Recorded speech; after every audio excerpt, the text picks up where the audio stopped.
Bom dia, meninos. Tudo bem? Vamos dar continuidade ao nosso material, né? A aula de hoje vai ser sobre as noções básicas da primeira lei de Mendel, né? Vamos começar a entrar na genética. E aí essa primeira aula vai ser mais conceitos, né? E a parte bem simples da primeira lei de Mendel, que são os cruzamentos simples, tudo bem? Eu vou colocar para vocês aqui o nosso material para a gente dar continuidade. Pois bem, nós sabemos que Mendel, né, foi um monge que ele introduziu a matemática, a probabilidade dentro da biologia. Mendel começou a fazer suas pesquisas principalmente com ervilhas, né? E aí nós vamos começar. Quem quiser depois dar uma olhada sobre o documentário sobre a vida de Mendel, tem na internet, é bem legal, né? Você percebe assim quais foram os passos dele. Mas a nível de aula de hoje a gente vai mesmo para o que importa em relação a conceitos, tá? Em relação a noções. Então, Mendel ele utilizou ervilhas, né? E após os cruzamentos que ele fazia com as ervilhas, ele percebeu que existia, né, uma regra de probabilidade nos novos descendentes, né? Então, ele começou a dar nomenclatura. Então, por exemplo, ele pegou uma ervilha amarela, cruzou com uma ervilha verde, isso chama-se geração parental, tá? A geração parental, o que é geração parental? É quando você cruza indivíduos puros, homozigoto dominante com homozigoto recessivo. O primeiro grupo de filhos que você tem de uma geração parental, certo? Chama-se F1, tá? E geralmente, na maior parte das vezes, os F1s, eles são todos heterozigóticos, tá? Depois, ele cruzou dois F1s, certo? E obteve 4, em todos os cruzamentos de Mendel, sempre são 4 probabilidades, tá? Dentre elas, 3 são amarelas e uma verde. Isso aqui já me dá uma noção, e até mesmo a nível de questão de vestibular, ele poderia perguntar para você o seguinte: quem que é recessivo e quem que é dominante?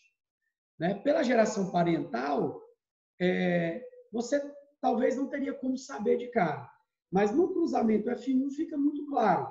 As amarelas são dominantes e a verde é recessiva, né? Obviamente, se você tem um filho recessivo aqui, tá? Se você tem um filho recessivo aqui, você tem aqui dois pais heterozigóticos, tá? Mas isso a gente vai trabalhar mais na frente, beleza? Bom, e aí ele começou a colocar, né, os termos caráter recessivo e caráter dominante. O que é um caráter recessivo? É aquele que só expressa a sua característica em ausência do caráter dominante.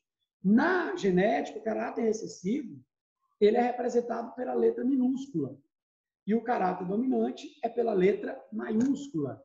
Então, nós só vamos ter recessivo quando os dois genes forem letras minúsculas, ou seja, não exista um gene dominante. Isso aqui são as proporções, né? 3 para 1, ou seja, 3 amarelo para 1 verde, né? 3 quartos é em cima de 4, 1 quarto é o recessivo, e assim por diante. Acredito que todos vocês têm uma familiaridade em relação a essas nomenclaturas. Tá? E aí Mendel criou a primeira lei de Mendel, conhecida como monobridismo com dominância. Por que eu estou falando isso? Porque existe algumas variações da primeira lei de Mendel, que é a codominância e o monobridismo sem dominância. Eu vou explicar para vocês. Tá? E aqui tem os cruzamentos. Vamos entender como que se faz um cruzamento. Tá? Eu acho que não é necessário quadro nesse momento, até porque isso aqui é um conteúdo visto por vocês. Eu cruzo a primeira lei de Mendel, está aqui, pela regra do chuveirinho, né?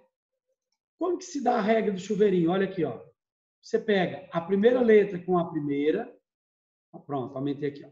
Primeira letra com a primeira, vezão, vezão. Primeira letra com a segunda, vezão, vezinho. Segunda letra com a primeira, vezão, vezinho. segunda letra com a segunda, Vzinho, Vzinho. Qualquer cruzamento de primeira lei de Mendel é feito dessa forma. Qualquer cruzamento. Independente de qual é o exemplo que ele está te dando. É a primeira lei de Mendel, manifesta apenas uma característica, é esse cruzamento. Ele é bem simples. Tudo bem? Então, ó, quando ele faz esse cruzamento, por que ele coloca cruzamento com dominância? Porque quando você junta um gene dominante com um gene recessivo, a característica é do dominante. Tá? Então, por isso que ele colocou como monohibridismo com dominância. Tá? Nós temos aqui um exercício modelo. Né? Tomate cereja apresenta dois formatos de fruto. Redondo, que é o caráter dominante, e alongado, que é o caráter recessivo. No cruzamento entre um redondo e um alongado, todos os indivíduos da geração F1 são redondos. Veja só. Se ele cruzou um redondo com um alongado e todos eles foram redondos, significa dizer que o redondo é dominante, como ele disse, e o F1 ele é o quê? Heterozigoto. Deixa eu só recapitular, porque isso era uma coisa que ele colocaria mais embaixo. Bom, na genética nós temos 3 classificações genotípicas. Homozigoto dominante, quando ele é azão-azão. Heterozigoto, quando ele é azão-azinho. E homozigoto recessivo, quando ele é azinho-azinho. Então, todos os F1 dessa geração, eles são heterozigotos, eles são azão-azinho. Tá?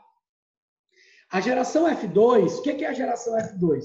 É o cruzamento dos F1s, ou seja, azão-azinho vezes azão-azinho.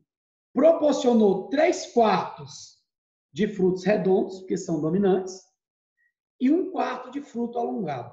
Quais os genótipos e fenótipos dos indivíduos envolvidos nesse cruzamento? Bom, na geração parental, o redondo, que é esse aqui, ó, o primeiro, ele é azão-azão, e o alongado, ele é azão-azinho. Os F1s, eles são, desculpa, o alongado, ele é azinho-azinho. Os F1s, como ele está colocando aqui, ó, eles são todos heterozigóticos, né? E os F2, ou seja, 3/4 são redondos e 1/4 é alongado. Porém, num cruzamento entre um azão-azinho, vou voltar aqui, porém, num cruzamento entre 2 heterozigóticos, eu tenho 25% de homozigoto dominante, 50% de homozigoto recessivo e 25%, aliás, 50% de heterozigoto e 25% de homozigoto recessivo. Tá bom? É isso que ele quer. Tá certo? Bom, se ocorrer o cruzamento entre os tomates cerejas alongados da geração F2, qual será o fenótipo dos descendentes?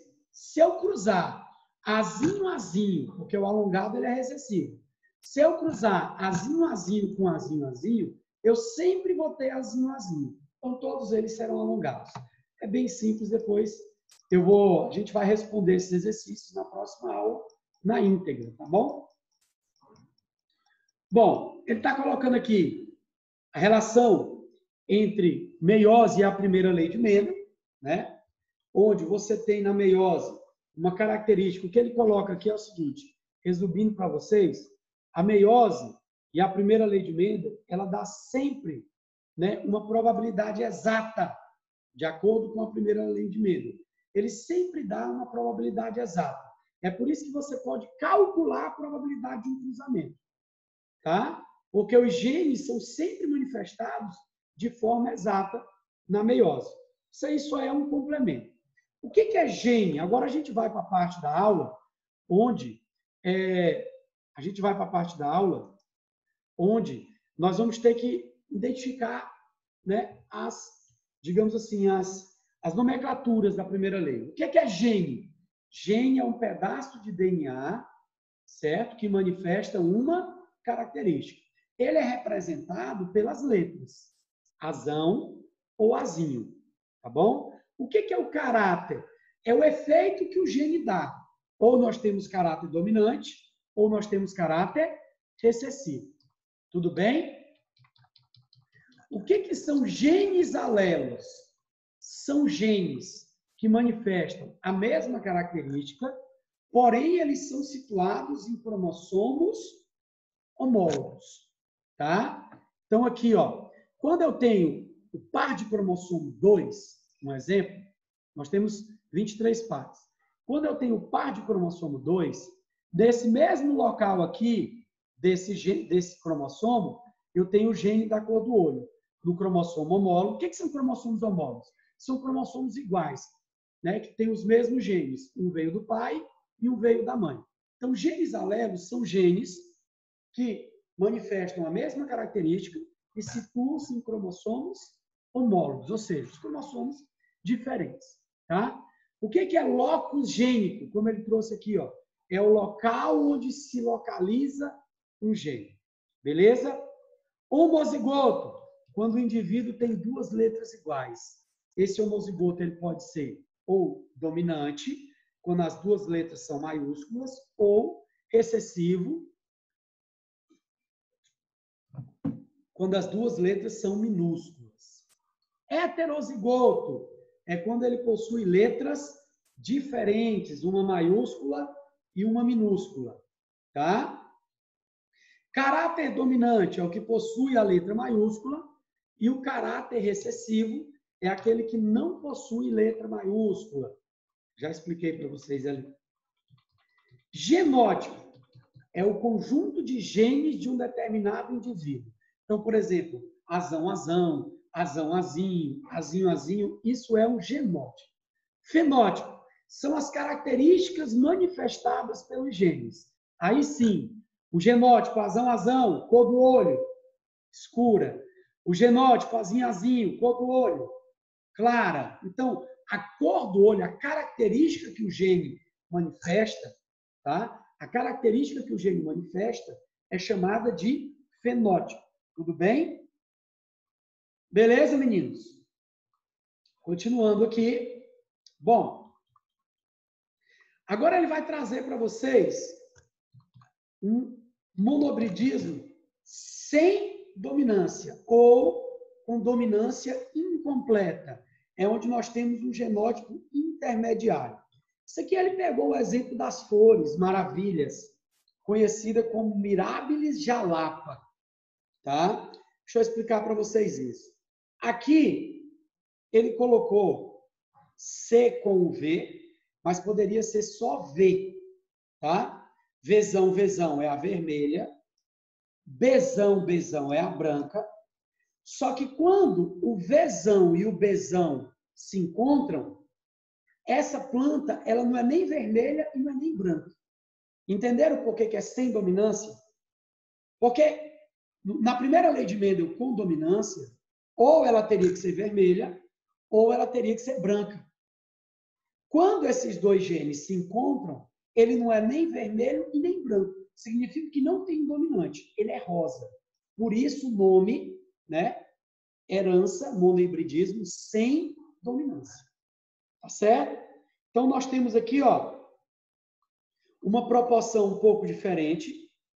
No cruzamento entre heterozigotos, eu tenho uma vermelha, duas rosas e uma branca.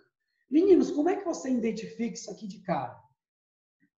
Na primeira lei de Mendel, com dominância, eu só tenho dois genótipos, dois fenótipos. Ou é amarelo ou é verde, por exemplo.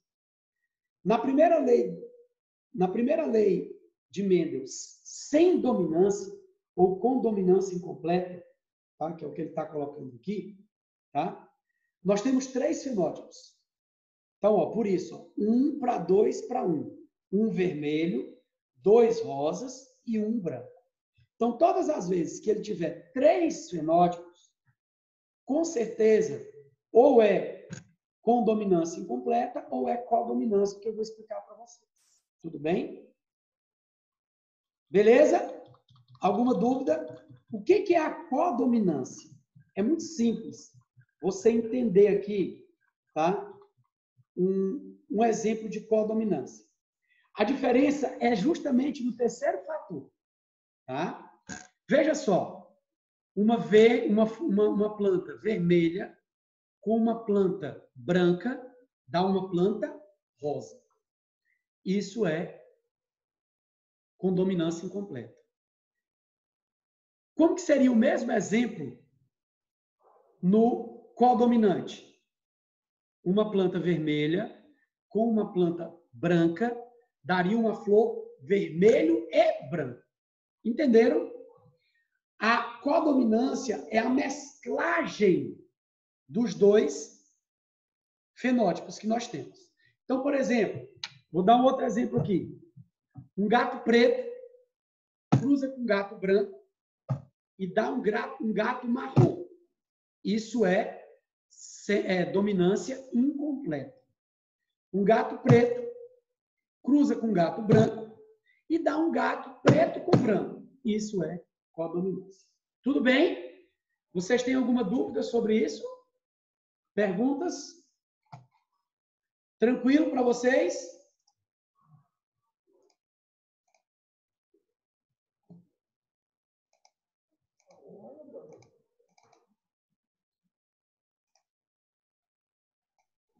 Ok. Continuando aqui, ó, deixa eu falar para vocês. Ficou clara essa questão de codominância e dominância incompleta? Dominância incompleta é como se fosse uma mescla. Você mescla as duas características, mas você não identifica elas no descendente. Codominância é a junção e você identifica duas características no descendente. E para a gente finalizar, alelos letais. Né? Alelo letal, certo? É uma das coisas que você vai ter que ter um pouco mais de cuidado, porque o alelo letal é quando um gene causa morte, tá? É quando um gene causa morte de um determinado descendente, certo? Quando um gene causa morte de um determinado descendente. Qual que é a diferença entre a primeira lei de Mendel normal? A primeira lei de Mendel normal não é 4 genótipos? Não é isso? Quando ele for um gene letal, um deles vai morrer. Então, você não vai ter 4 genótipos, você vai ter 3. Então, em vez de ser 1/4 a probabilidade, vai ser 1/3 a probabilidade. Entendeu? É a única diferença. Tá? É a única diferença deles. Ok, meninos? Alguma dúvida sobre isso aí? Perguntas? Olha, qualquer coisa, vocês me procurem. Tá? Na próxima aula, eu vou escolher alguns exercícios aqui para a gente responder eles. Tudo bem? A gente vai escolher alguns exercícios aqui para a gente responder eles, tá? E vão respondendo qualquer dúvida, me procurem, que eu vou tirar as dúvidas de vocês, ok? Um beijão, um abraço.